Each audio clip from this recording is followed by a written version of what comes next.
siguiendo entonces los comentarios que ha habido recientemente, como ustedes saben, ya lo ha dicho el presidente hace un momento, el Gobierno de México recurrió a una demanda pidiendo que el dinero que se lo llevaron, cobrando contratos por centenares de millones de dólares, pueda volver. Y la única forma que tenemos es yendo a un juzgado y presentando la demanda, que fue lo que se presentó. Sin embargo, los defensores de García Luna y de las empresas que movieron para hacer los contratos y llevarse el dinero, presentaron un recurso diciendo que la Corte de Estados Unidos, de Florida, no tenía capacidad jurídica para llevar ese juicio. Y esto hizo que el juicio se suspendiera mientras se resolvía pues ese incidente en otro tribunal. Pues ese otro tribunal ya resolvió y queremos decirles que ya no tienen recurso. Es definitivo, ya es inatacable. El juicio para la devolución de los recursos de México por parte de esta trama de corrupción se va a llevar a cabo. Habrá juicio, sin duda alguna. Viene el momento en el que pues el juez les va a exigir a los demandados que presenten una respuesta a las pretensiones del Gobierno de México. Una vez que esto ocurra, se integra el jurado, se abre propiamente el juicio y viene el veredicto del jurado y la decisión del juez. Hay una serie tenemos aquí una lista que sería bueno que pusiéramos, una lista de personas y empresas demandadas en Florida y la cantidad de dinero, ahí está, ¿no? La lista, bueno, pues empieza con García Luna y sigue con Linda Cristina Pereira Gálvez, Mauricio Samuel Weinberg, Silvia Donna Pinto Weinberg, Jonathan Alexis Weinberg Pinto, Nathan Juancier Taub, José Francisco Niembro González, Marta Virginia Nieto Guerrero de Niembro, y luego ya empiezan las empresas que como tales, además de sus directivos y sus accionistas, como tales empresas también han sido demandadas, porque fueron los instrumentos y los que firmaron los contratos y los que hicieron todo pues se llevaron el dinero. Numbac Technologies, Gould Holding, GLAC Security Consulting Technology, Risk Management, y esta GLAC es propiedad personal de Genaro García Luna y de su esposa.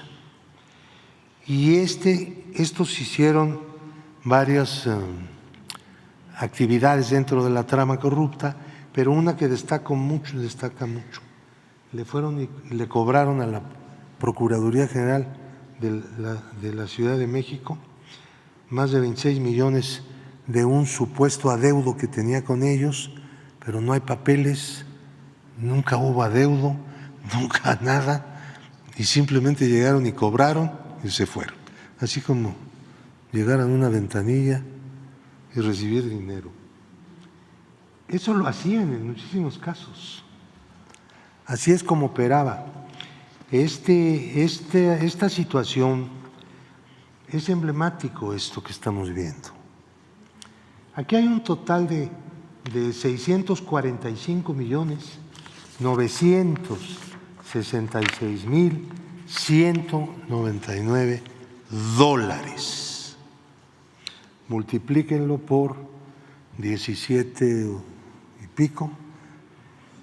Se están haciendo menos pesos porque ya nos urge entonces rescatar todo lo que se pueda de esos dólares. Y 315.266.667 pesos. Esta tabla está dividida en dos partes y eso requiere un comentario. Del 1 al 5 fueron operaciones hechas durante el periodo de gobierno de Felipe Calderón, por un total de 225.212.906 dólares. Y la segunda parte, en el periodo de gobierno de Enrique Peña Nieto, que fueron 420.753.293 dólares y 315.266.667 pesos. Es transseccional esta trama de García Luna. No se quedó en el tiempo en que él fue secretario de Seguridad Pública. Siguieron operando con el nuevo gobierno. Por lo tanto, la lista de personas involucradas que fue dada aquí en ocasión anterior, aquí mismo, en esta conferencia de prensa, pertenecen a dos gobiernos, todos ellos. Entonces, también esto es emblemático porque nos habla, nos muestra, es un caso concreto en el que se muestra cómo operaba el sistema de la corrupción durante 60 o 70 años. Creo que me estoy quedando corto, porque esto empezó en los años 50, cuando se formó en el presupuesto nacional el ramo que se llamó después 23, que eran los gastos discrecionales del presidente de la República. En el presupuesto había un gran lugar en donde el presidente repartía de acuerdo con sus decisiones políticas y personales. Esa situación se prolongó durante mucho tiempo y fue generando poco a poco una estructura de lo que llamamos el Estado corrupto. No es que en México hubiera corrupción como la puede haber en cualquier parte. Nosotros no teníamos ese problema, nunca lo tuvimos. Nosotros tuvimos una estructura de Estado corrupto cuando la corrupción se conformó en uno de los principales instrumentos de la gobernanza del país. Por eso llegó a todas partes, por eso se extendió. El Estado es la corporación de la sociedad que tiene pues mayor presencia, mayores recursos, mayor injerencia en todas las actividades económicas, sociales, culturales, etcétera. Un Estado corrupto se mete a todas partes y tiene que ir incorporando a más y más gente. Eso fue lo que nos ocurrió como fenómeno. Siendo la corrupción uno de los principales instrumentos de la gobernación del país, se presentó en la empresa, en la escuela, en todos lados, llegó a todas partes. No solamente era el presupuesto, era también toda la gestión pública la que fue víctima de la corrupción como sistema. Esto que nos diferencia hace que el problema sea más complejo en México. Este es el primer gobierno que declaró desde el principio, bueno, lo declaró desde antes de ser gobierno, que era una de las fundamentales planteamientos programáticos, que declaró y que ha actuado para desmantelar el Estado corrupto. Sin embargo, este inmenso problema pues va a tener que continuar. Es importantísimo que continúe. Esto que por primera vez tuvimos, nunca un gobierno se propuso combatir el sistema de la corrupción. Nunca. Era parte del sistema de la corrupción. Llegó un momento en que Carlos Salinas reorganizó el sistema de la corrupción.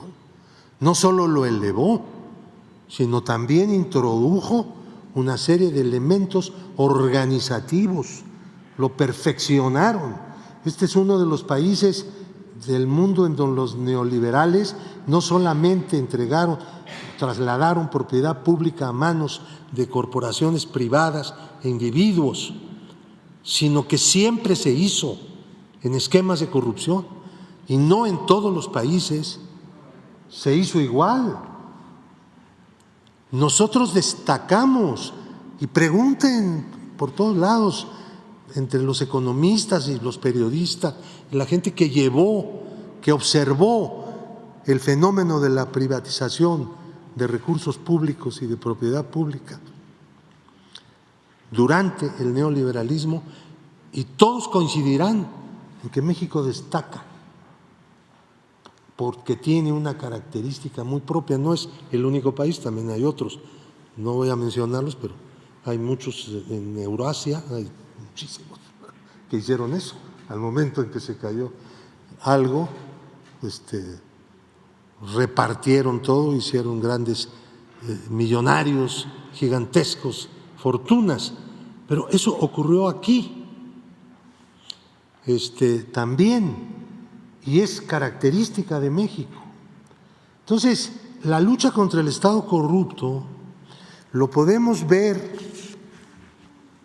como un botón de muestra aquí, en esa gráfica.